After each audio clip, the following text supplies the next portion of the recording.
Aizen is the greatest manipulator within the history of Bleach, with him having orchestrated the holification of the Vizards, deceiving the entire Soul Society for over a century, faking his own death, and then waging war against the Gotei 13 with an army of Arrancar that he personally cultivated. Aizen manipulated captains like pawns on a chessboard, and his Kyoka Suigetsu had compromised nearly every Shinigami who could stand against him. But there is one obstacle that Aizen refused to directly face. This was Head Captain Yamamoto, who stood as the immovable object within Aizen's path, and what's remarkable is that Aizen openly admits this. Only 20% of the people who watch my content are subscribed to the channel. If you want to be the first to know when I upload new content, then subscribe and hit the bell notification. In chapter 393, after he reveals Wonderweiss and the true purpose behind this modified Arrancar, Aizen goes on to describe Ryujin Jaka as the ultimate Zanpakuto and directly states that if he had fought against it head to head, he probably would have lost. Aizen was smug when he said this because he had already implemented his countermeasure against Yamamoto. Aizen planned for this encounter decades in advance. When Aizen seals Ryujin Jaka using Wonderweiss and he believes that he's neutralized the head captain, Yamamoto delivers one of the most iconic lines in Bleach. "Do you believe that simply by sealing Ryujin Jaka you have defeated me? You fool, your foolishness is so great it astounds me. Why precisely do you think I have served as the captain commander of the Gotei 13 for 1,000 years? Because in all those 1,000 years, no Shinigami was born that rivals me in strength." With Yamamoto being the founder of the Gotei 13, he's witnessed every captain prodigy, every once-in-a-generation talent. None of them could hold a candle against Yamamoto, whose position is at the top of the hierarchy. The Bleach databooks further confirm this, as Yamamoto possesses the highest combined attack power and spiritual pressure stats of all the captains. His Zanpakuto Ryujin Jaka overwhelms every other Zanpakuto in raw destructive capability. When he founded the Gotei 13, he gathered the most powerful and dangerous individuals in the Soul Society. This includes Unohana Yachuru, the most diabolical criminal in existence. Only he was able to command the band of killers that was the original Gotei 13. Aizen spent a century hiding in the shadows, manipulating events because he understood that direct confrontation with Yamamoto was suicide. Aizen created an entire army of Arrancar. He had the Espada, Fraction, the Exiquias, and Privaron Espada. These were hundreds of modified hollows engineered for combat, and among all of them, only one Arrancar was specifically modified for a singular purpose. This was Wonderweiss Margella. Aizen explains the methodology behind this in chapter 393. When all other powers have been abandoned, you can strengthen a single power exponentially. Wonderweiss sacrificed everything, including his speech, memories, and reasoning, virtually all higher mental functions, in exchange for the singular ability, which is the power to extinguish the flames of Ryujin Jaka. His resurrection isn't even called something threatening, it's extinguar, to extinguish. This Arrancar exists purely as a hard counter to Yamamoto, and Aizen still needed the Hokyoku's influence to create him. He also prepared countermeasures for the other captains too, spreading out the battles, using Kyoka Suigetsu to pit them against each other, but nobody else in the Gotei 13 required him to create an entirely new being specifically designed to negate their powers. In chapter 316, Yamamoto activates Jokaku Enjo, a massive wall of flame that completely surrounds Aizen, Gin, and Tozen. This barrier of fire held him in place for a significant amount of time. The flames of Ryujin Jaka created a prison that even Aizen's abilities were unable to immediately circumvent. Yamamoto did all of this so casually, he creates the barrier and goes off to handle other matters.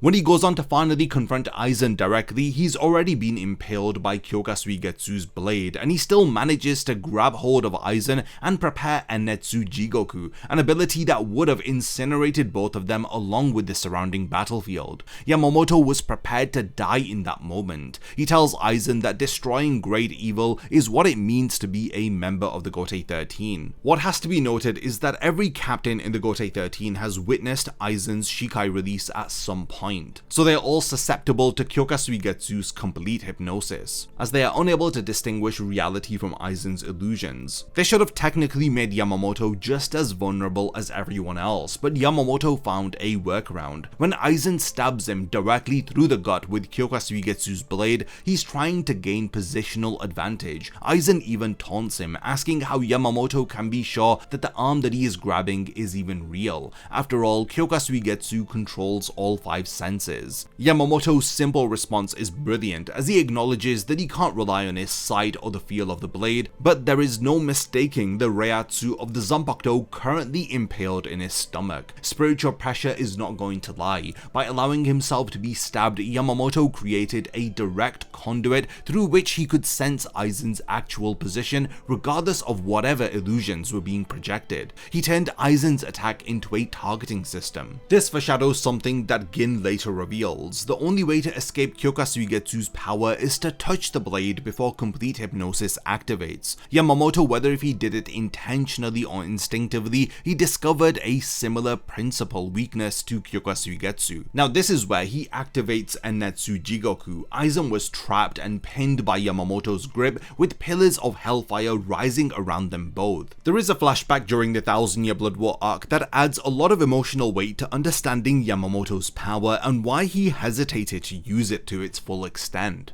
A young Shunsui Kyoraku sneaks into Head Captain Yamamoto's chambers and discovers a painting. It depicts a figure engulfed in flames, looking more like a demon or a god of fire than anything human. Shunsui asks what it is, and Yamamoto's response is chilling. He refers to it as a monster. He explains that this monster appeared in the Soul Society long ago, during a time of great turmoil, and rather than bringing peace, the monster only made things worse. It brought further destruction to a world already in chaos. Here Yamamoto is talking about himself and referring to his bankai. He then delivers a warning that carries the weight of prophecy. He states, if someday that monster were to appear before us again, I fear that will be the last day I am ever seen in this place. Yamamoto knew that unleashing his full power meant accepting his own death. Zanka no Tachi doesn't just destroy enemies, it threatens to consume everything, including its wielder. If left unchecked, Yamamoto's ultimate attack would take the entire Soul Society with him. Aizen's fear isn't just about the raw power of Ryujinjaka, it was that Yamamoto had been containing all of these apocalyptic flames within him for over 1,000 years, waiting for an enemy worthy of releasing them. Aizen knew that if the situation became dire, Yamamoto would release these flames upon him.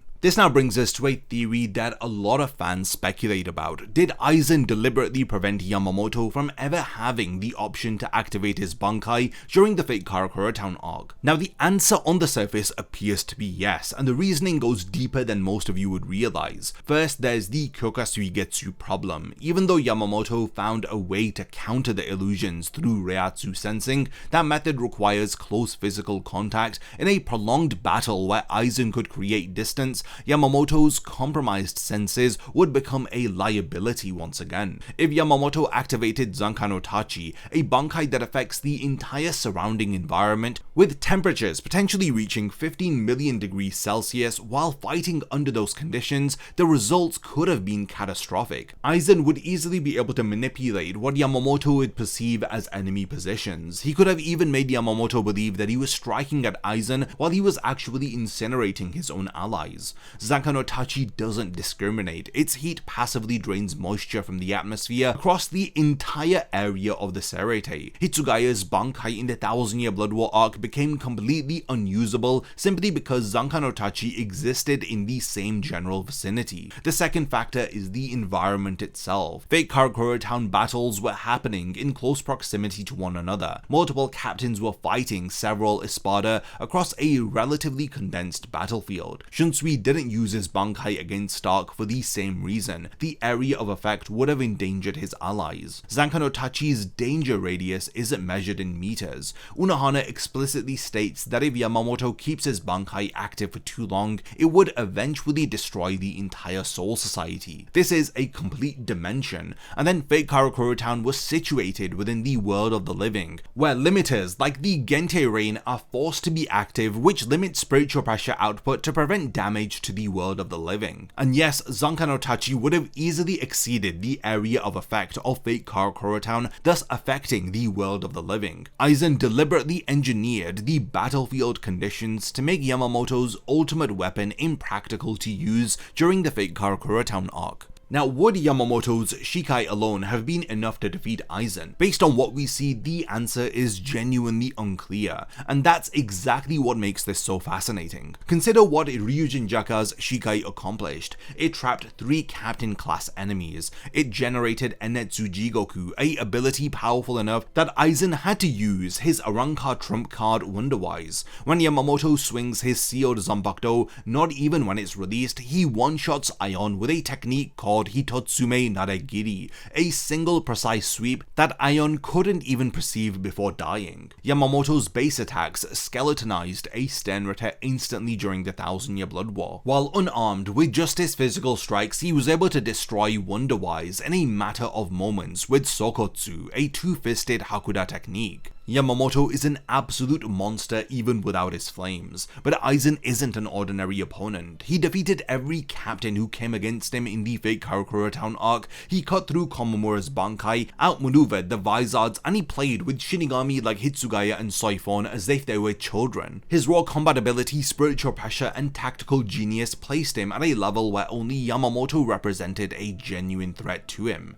Pre-Hokyoku Fusion Aizen versus Shikai Yamamoto is genuinely competitive. Yamamoto would likely win more often than not based on pure destructive capability and the fact that Aizen himself admitted that he would probably lose to Ryujin Jaka in direct combat, but it wouldn't be a stomp as Aizen's skill and speed would allow him to make it a solid fight. But the moment that the Hokyoku begins transforming Aizen though, that is where everything changes. Aizen's plan wasn't entirely just to beat Yamamoto, it was to become something beyond the scope of what Yamamoto could threaten. Once the Hokyoku begins reconstructing Aizen, evolving him through his chrysalis forms towards true transcendence, Aizen's level of power begins to completely change. Aizen begins regenerating from wounds that would be fatal. His spiritual pressure climbs to levels where weaker beings can't even perceive him. He takes hits from Isshin, Yoruichi, and Urahara at the same time and treats it as an amusing diversion. Could Yamamoto have competed with Aizen at this stage? To be honest, we cannot say for certain because we didn't see this fight, but there are compelling arguments for both sides. In favor of Yamamoto, we have Zankai no Tachi's existence erasure property, which is absolute. Things that touch Zankai no Tachi East are simply erased. They don't burn into thin air, they actually cease to exist. Then Zankai no Tachi West surrounds Yamamoto in invisible flame armor which reaches temperatures of the core of the sun. The idea of physically touching him becomes absurd. Against Yamamoto, Aizen's transcendent forms operate on different rules. The Hokyoku actively reconstructs him, evolves him in response to threats. When Gin's Kamishini no Yari destroys his heart, Aizen survives because the Hokyoku forces him to evolve. Could even Zankai no Tachi's erasure overcome that regeneration? Or the Hokyoku's will to evolve? Aizen needed to neutralize Yamamoto early and to prevent the bankai from ever coming into play because he knew his Hokyoku transformation required time. The fusion process took multiple stages. If Yamamoto unleashed Zankai no Tachi on pre-fusion or early fusion Aizen, there's a actual possibility that even the Hokyoku couldn't have saved him from being reduced to nothing. By using Wonderweiss to seal Ryujin Jaka and then having Wonderweiss absorb all the flames that had already been generated, resulting in the explosion that claimed Yamamoto's arm when Wonderweiss was destroyed, Aizen effectively removed Yamamoto from the equation before his own transformation was complete. 1,000 years before the Fate Karakura Town arc, Yamamoto fought against Yhwach, the Emperor of all Quincy, and Yhwach lost the fight. When he returns during the 1000-year Blood War arc, Yhwach remembers everything. When the Sternritter invaded the Soul Society in the present day, they came equipped with medallions that could steal bankai. Multiple Shinigami lost their bankai this way, but Yhwach gave specific instructions regarding Yamamoto. Only he, Yhwach himself, possessed sufficient spiritual pressure to handle Zankai no Tachi. Tachi. So this ruled out all of the Sternritter, even the Schutzstaffel, his elite guard. Among every Quincy in the Wanderreich, an army that had been preparing for this war for 1,000 years,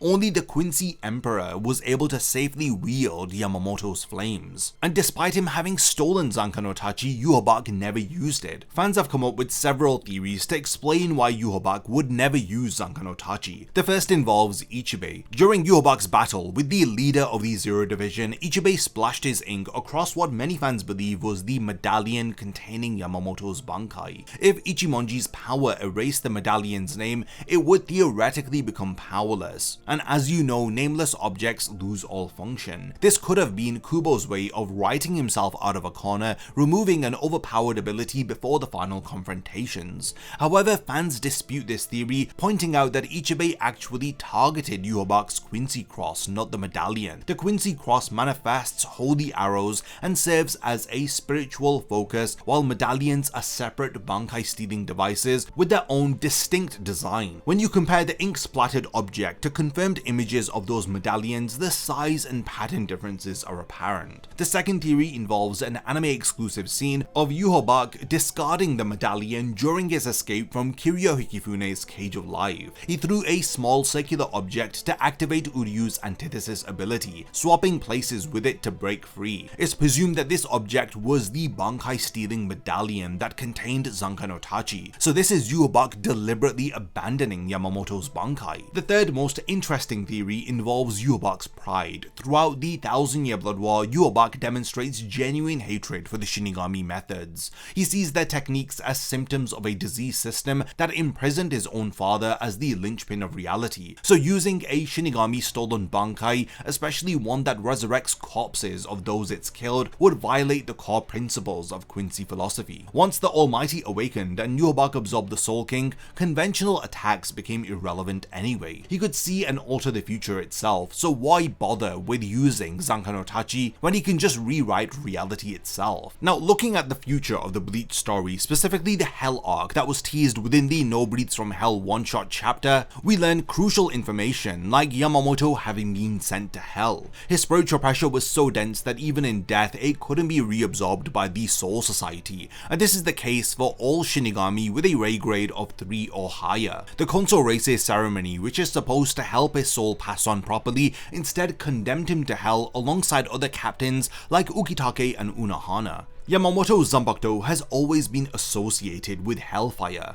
Enetsu Jigoku, the technique he prepared against Aizen, is named after the 6th level of the Buddhist 8 hot hells. His flames burn at temperatures that shouldn't exist in the mortal realm. Zanka no Tachi South literally resurrects the dead to fight for him. Now, Yamamoto is being sent to Hell as one of its guardians. The possibilities for what Hell Arc Yamamoto could become are staggering. If the realm has enhanced or transformed his already godlike flames, if he is now wielding actual hellfire rather than merely flames hot enough to mimic it, then we may see a version of Head Captain Yamamoto that makes the 1,000-year Blood War arc version look restrained. Aizen feared Yamamoto's flames when they were merely the powers of a Shinigami, but what happens now that Yamamoto has been sent to Hell and has potentially been enhanced by the realm of Hell? What form will the flames of Ryujinjaka now take? So in the end, why did Aizen fear Yamamoto's flames? Because in the end, they were the one thing in the Soul Society that even a false god like him was unable to look down upon. So we've reached the point of the video where I want to hand over the discussion to all of you. Do you think Yamamoto could have defeated a fully fused Aizen